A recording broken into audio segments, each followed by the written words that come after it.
Bismillahirrahmanirrahim. Assalamualaikum warahmatullahi wabarakatuh.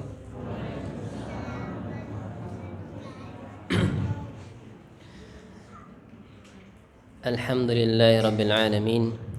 Hamdan na'imin, hamdan yuwafi ni'amahu wa yukafi'u mazida. Ya Rabbana lakal hamdu kama yanbaghi li jalali wajhikal karim wa li'azimi sultanik. Allahumma arina al-haqqa haqqa warzuqna ittiba'ah wa arina al-batila batila warzuqna ijtinabah. Alhamdulillah, kita bersyukur memuji Allah Subhanahu wa taala atas segala nikmat yang Allah taala karuniakan kepada kita sehingga kita bisa bermajlis kembali di Masjid Al-Falah, yang semoga masjid ini akan menjadi saksi bagi kita semua bahwa kita menghambakan diri kepada Allah Subhanahu wa taala. Salawat dan salam semoga senantiasa tercurahkan kepada Nabi Agung Muhammad sallallahu alaihi wasallam, pada keluarganya, pada sahabatnya dan umatnya seluruhnya hingga akhir zaman. Jamaah yang dirahmati Allah Subhanahu wa taala, insyaallah kita akan membahas tentang beberapa hadis Nabi sallallahu alaihi wasallam yang disebutkan dalam kitab Bulughul Maram, menggapai puncak tertinggi dari kemuliaan, tentang keutamaan tahlil 10 kali. Fadlut tahlil 10 marratin. Keutamaan membaca tahlil 10 kali. Hadis nomor 1551. Banyak ya hadisnya ya. Ini nomornya aja 1551. An Abi Ayyub, dari sahabat yang mulia Abu Ayyub Al-Ansari radhiyallahu anhu, semoga Allah taala meridainya. Qala, beliau berkata, qala Rasulullah sallallahu alaihi wasallam, Rasulullah sallallahu alaihi wasallam bersabda, man qala, barang siapa yang mengatakan la ilaha illallah wahdahu la syarika lah 10 marrat, barang siapa yang mengatakan la ilaha illallah wahdahu la syarika lah 10 kali, kana kaman a'taqa arba'ata anfus, maka seakan-akan seperti telah memerdekakan 4 jiwa, min waladi Ismail, dari keturunan Nabi Ismail. Muttafaqun alaih, disepakati kesahihannya. Artinya hadis ini disebutkan dalam Sahih Bukhari dan juga Sahih Muslim, sehingga tanpa diragukan bisa diamalkan dalam kehidupan kita sehari-hari. Membaca tahlil 10 kali. Bagaimana tahlilnya? La ilaha illallah wahdahu la syarikalah. La ilaha, tidak ada sesembahan yang berhak untuk disembah, illallah, kecuali Allah saja. Wahdahu, satu-satunya. La syarikalahu, tidak ada sekutu baginya.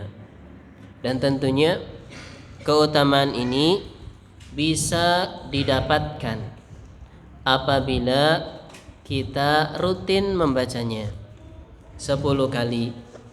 Zikir pagi misal, atau zikir sore misal, dan tahu maknanya. La ilaha, tidak ada sesembahan yang berhak disembah kecuali Allah, dan kita konsekuen.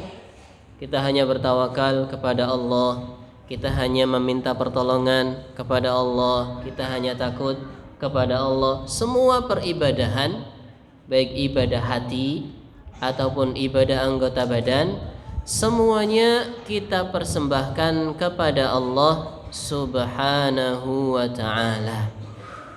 Wahdahu la syarikalah, satu-satunya tanpa menyekutukannya dengan suatu apapun. Dalam hadis yang lain ada tambahannya, la ilaha illallah wahdahu la syarikalah, lahul mulku wa lahul hamdu wa huwa ala kulli syai'in qadir. Ada tambahan, lahul mulku, hanya milik dia seluruh kerajaan, wa lahul hamdu, dan hanya bagi dia segala puji, wa huwa, dan dia ala kulli syai'in qadir, maha kuasa atas segala sesuatu. Keutamaannya sangat besar, seakan-akan atau setara dengan memerdekakan 4 jiwa. Dan jiwa ini bukan jiwa yang sembarangan, dari keturunannya Nabi Ismail alaihi salam. Di sini disebutkan al-haditsu dalilun ala fadli hadza dzikri. Hadis ini menunjukkan akan keutamaan zikir ini. Zikir amalan yang ringan tapi pahalanya begitu besar. Wa anna man qalahu 10 marrat, dan barang siapa yang mengatakan zikir ini 10 kali, la ilaha illallah wahdahu la syarikalah, lahul mulku wa lahul hamdu wa huwa ala kulli syai'in qadir. Di sini tidak ada tambahan yuhyi wa yumitnya. Tidak ada tambahan yuhyi wa yumitnya. Kalau sesuai dengan redaksi hadisnya seperti itu. Walahul hamdu wa huwa ala kulli syai'in qadir. 10 kali.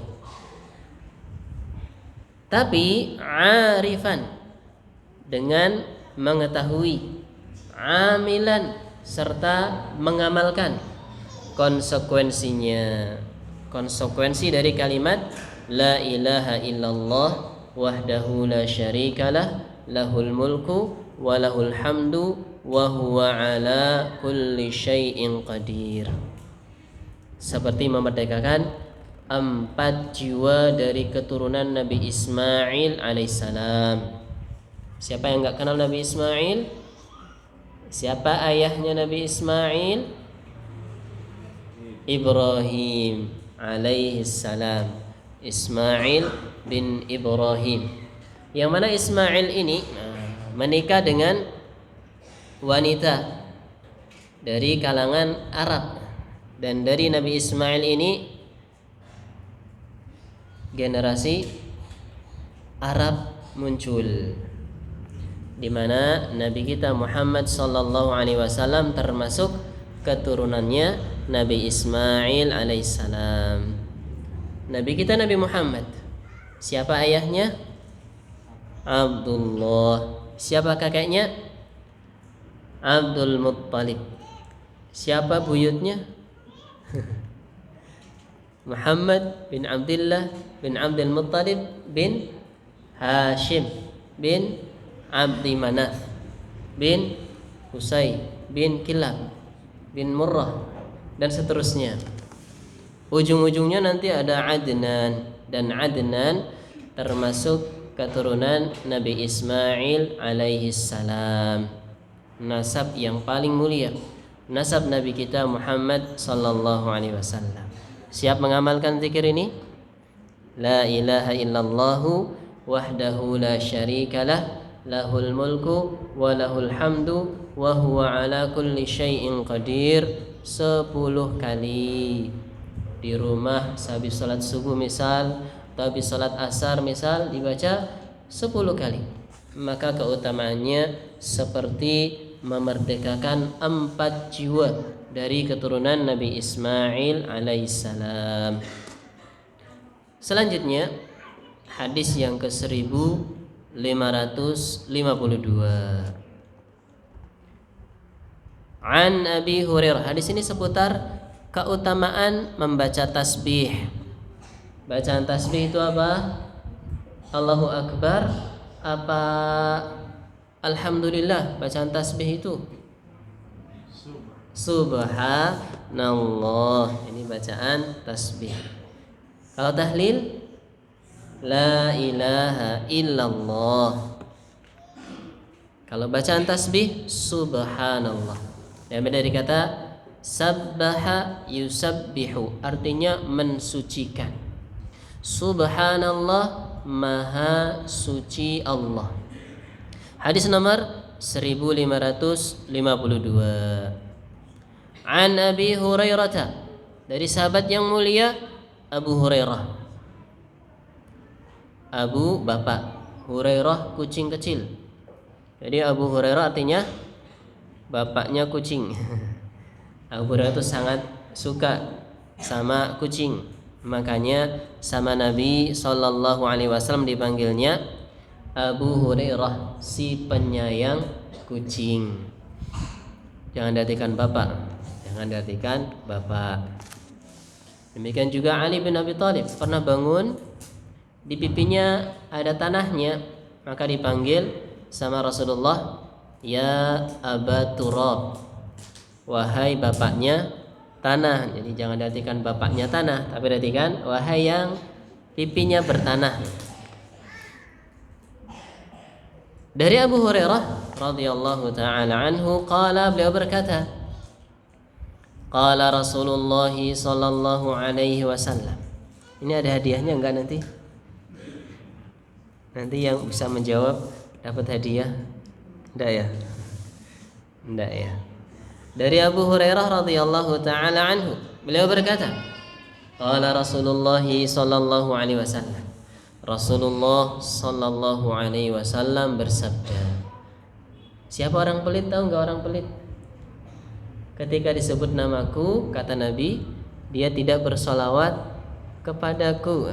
Ketika disebut Nabi, nama beliau, kita bersolawat sallallahu alaihi wasallam. Rasulullah sallallahu alaihi wasallam bersabda, man qala, sapa wonge, barang siapa yang mengatakan subhanallahi, maha suci Allah, wa bihamdih, dan pujian bagi Allah, mi'ata marratin, 100 kali. Wah banyak nih, enggak 5 menit selesai. Subhanallah wa bihamdi, subhanallah wa bihamdi, subhanallah wa bihamdi, 100 kali. Keutamaannya, huttat khatayahu, dihapuskan kesalahan-kesalahannya. Wa in kanat, walaupun misla zabadil bahri, seperti buih di lautan. Ada yang nggak tahu buih itu apaan? Tahu buih? Tahu ya? Busa ya. Bukan buih mangga, buih pepaya, buah melon itu buah ya. Buah beda sama buih. Kalau buah enak ya. Kalau buih sebentar sekali tapi jumlahnya sangat banyak. Buih ya busa. Kalau kita main ke air terjun misalnya, wah buihnya banyak sekali. Buihnya banyak sekali. Atau kita buka keran lah, kasih ember di bawah, maka akan ada buihnya. Gelembung-gelembung air, itu namanya buih. Bisa dibayangkan tidak, ada lautan. Pernah menghitung buih di lautan? Betapa banyaknya. Keutamaan membaca zikir ini 100 kali, kalau kesalahan kita sebanyak buih di lautan, huttat, kata Nabi, akan dihapuskan kesalahannya. Akan dihapuskan kesalahannya. Tentunya sekali lagi, yang tahu maknanya dan juga mengamalkan konsekuensinya. Subhanallahi, maha suci Allah. Mensucikan Allah dari segala sifat kekurangan, dari segala aib, dari segala cacat. Mensucikan Allah dari segala kekurangan, dan hanya memperuntukkan peribadahan kepada Allah subhanahu wa ta'ala. Karena perbuatan menyekutukan Allah adalah perbuatan zalim yang paling besar, karena mengurangi kadarnya Allah subhanahu wa ta'ala, kemuliaan Allah subhanahu wa ta'ala. Inna syirka la zulmun azim, sesungguhnya kesyirikan itu kezaliman yang besar. Kalau syiriknya syirik akbar, na'udzubillah, kita berlindung kepada Allah, batal Islam kita. Kalau syiriknya syirik kecil, amalan yang ada syirik kecilnya gugur, tidak ada pahalanya. Salat riya, ingin dipuji orang. Baca Al-Quran riya, ingin disanjung orang, maka gugur gara-gara syirik kecil tadi. Apa itu syirik kecil di sini? Riya. Syirik kecil riya, berbahaya. Walaupun kelihatannya kecil, tapi bisa menggugurkan amal ibadah kita dan tidak diampuni oleh Allah subhanahu wa ta'ala kalau kita tidak bertaubat. Tapi kalau syirik kecil tidak menjadikan pelakunya kekal abadi di neraka, masih disebut muslim, masih disebut muslim. Zikir yang agung ini dibaca 100 kali dalam sehari, atau pagi 100, sore 100, ya monggo. Keutamanya akan dihapuskan dosanya walaupun sebanyak buih di lautan. Sebagai catatan, apabila ada amal ibadah tertentu menghapuskan atau meleburkan dosa-dosa, maka perlu dikasih catatan, yang dimaksud adalah dosa-dosa kecil. Adalah dosa-dosa kecil. Kalau dosa-dosa besar, maka supaya dihapus, bertaubat kepada Allah subhanahu wa ta'ala. Bertaubat kepada Allah subhanahu wa ta'ala. Contoh dosa besar yang Allah perumpamakan seperti memakan bangkai saudara sendiri. Dosa apa ya? Dosa ghibah. Dosa ghibah. Ini termasuk dosa besar, tidak terampuni dengan zikir ini. Supaya diampuni bagaimana? Bertaubat kepada Allah subhanahu wa ta'ala. Sekarang musim ghibah ya, ramai sekali. Kalau musim politik itu musim ghibah lagi gencar-gencarnya. Orang ini disebutkan jelek-jeleknya banyak sekali, orang itu disebutkan keburukannya banyak sekali. Musim ghibah nih ya. Kalau sudah mendekati pemilu ya, musim ghibah ini. Orang di mana-mana pada ghibah. Di TV ya pada ghibah isinya. Koran-koran isinya ghibah. Di warung kopi isinya ghibah dan sebagainya. Apa itu ghibah? Nabi pernah bertanya kepada para sahabat, "Mal ghibah?" Apa itu ghibah? Para sahabat menjawab, "Allahu wa rasuluhu a'lam." Allah dan Rasulnya yang lebih tahu. Maka Nabi berkata, "Al-ghibah, ghibah itu dzikruka akhaka bima yakrah." Engkau menyebutkan tentang saudaramu sesuatu yang ia tidak sukai. Atau bahasa kitanya ya, menyebutkan aib saudara kita sendiri. Saudara seiman kita disebutkan keburukannya di belakangnya. Ini namanya ghibah. Orangnya tidak ada, kemudian diperbincangkan keburukannya, maka majlis itu disebut majlis ghibah. Diperumpamakan oleh Allah subhanahu wa ta'ala makan bangkai saudara sendiri. Wala yaghtab ba'dukum ba'dha, janganlah kalian saling ghibah satu sama lain. Ayuhibbu ahadukum ayyakula lahma akhihi maitan fakarihtumu, sukakah kalian memakan bangkai saudaranya sendiri? Tentunya dia akan merasa jijik, sudah bangkai dimakan.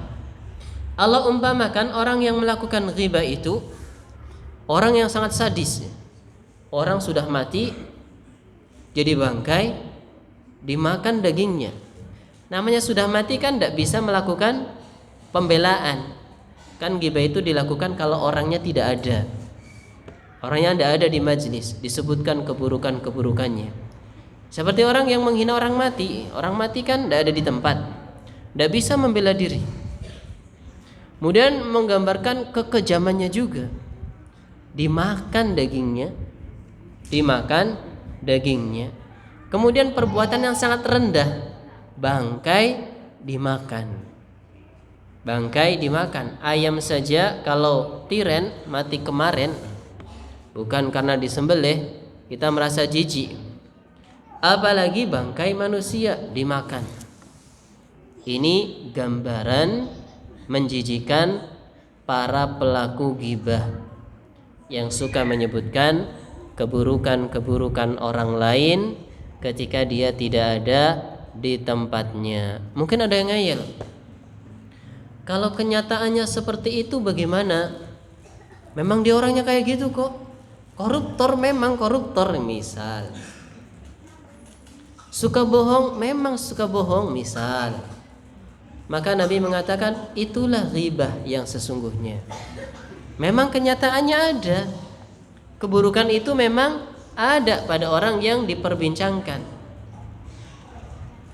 Itu dikatakan ghibah. Kalau tidak ada namanya apa? Namanya bahtah atau buhtan. Hadza buhtanun azim. Ini kedustaan yang besar. Kalau kenyataannya ada, faqadib taghta, berarti engkau telah menggibahinya. Kalau ternyata tidak sesuai kenyataan, faqad bahatta, engkau telah mendustakan atas dirinya, atau bahasa kita telah menfitnahnya. Menggibahi sesuai kenyataan dosa besar. Kalau memfitnahnya ternyata tidak sesuai kenyataan, ini lebih besar lagi dosanya. Ini contoh dosa besar ghibah. Tidak diampuni kecuali kalau bertobat kepada Allah Subhanahu wa taala. Dengan zikir ini subhanallah bihamdi 100 kali tidak terhapuskan. Karena termasuk dosa besar. Di zikir-zikir atau ibadah-ibadah yang disebutkan keutamanya menghapuskan kesalahan-kesalahan atau dosa-dosa, maksudnya adalah dosa-dosa kecil. Ya, hati-hati dari dosa-dosa besar. Termasuk dosa besar durhaka kepada kedua orang tua. Na'udzubillahi min dzalik.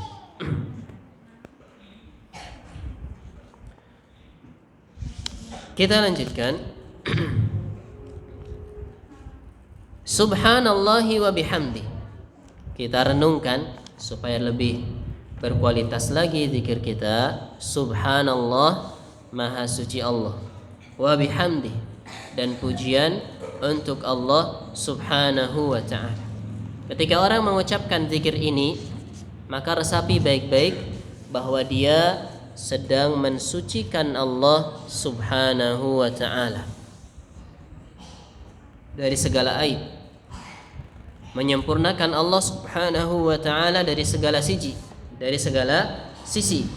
tidak menyerupakannya dengan suatu apapun, tidak menyerupakannya dengan makhluk apapun, karena Allah maha suci dari serupa dengan makhluk, tidak mungkin. Allah itu maha sempurna, sementara makhluk banyak sekali kekurangannya.